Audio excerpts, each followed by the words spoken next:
Welcome मित्रांनो माझ्या व्हिडिओमध्ये. मला आज जास्त काही बोलायचं तर नाही, पण फक्त मला इतकं विचारायचं आहे, जे लोक आहे ना पाकिस्तानला आहे ना व्हाईट वॉश करायचे प्रयत्न करू राहिले, त्यांचे काम आहे ना ते लपवण्याचे प्रयत्न करू राहिले, की काय भेटन तुम्हाला राव. स्वतःच्या देशासोबत गद्दारी करता तुम्ही. पेहलगावमध्ये जे झालं त्याला आपले ओवेसी जी बीजेपीचे इतके मोठे कट्टर असून सुद्धा ते सुद्धा अपोज करू राहिले. ते म्हणून राहिले चुकीचं झालेलं आहे. तर टेररिस्टला ते शिव्या देऊ राहिले. हे सगळं बरोबर आहे त्यांचं. हा पण आपल्याच देशातले काहीतरी गद्दार असे ते आपल्याच देशाची साथ देऊ नाही राहिले. काय करावं अशांना? हा असल्या लोकांना आहे ना, जे म्हणते ना टेररिस्ट हॅज नो रिलिजन, फक्त इतकं काम करा.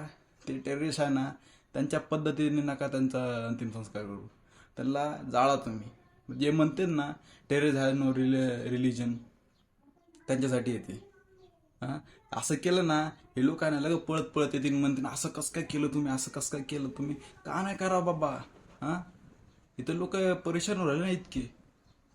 हम्म असल्यांना खरंच सक्तीनं आज सांगतोय, त्यांना आहे ना जाळून टाका. बरोबर सगळ्यांचं रिलीजन निघन. हे रिलीजन मी कोणाला वाईट बोलून नाही राहिलो, कोणाचं काही घेणं देणं नाही आपल्याला. हा आता कौरक चालणार आहे. हे पाकिस्तानला तुम्ही डिफेंड करू राहिले, तुम्ही गद्दारी करू राहिले आपल्या देशासोबत स्वतःच्या, तर कसं चालायचं? हा तुमच्या लोकांनी भरोसा ठेवा की नाही ठेवा. ती बीबीसी न्यूज पण तेच म्हणून राहिली म्हणे की काय टेररिस्ट अटॅक झाला.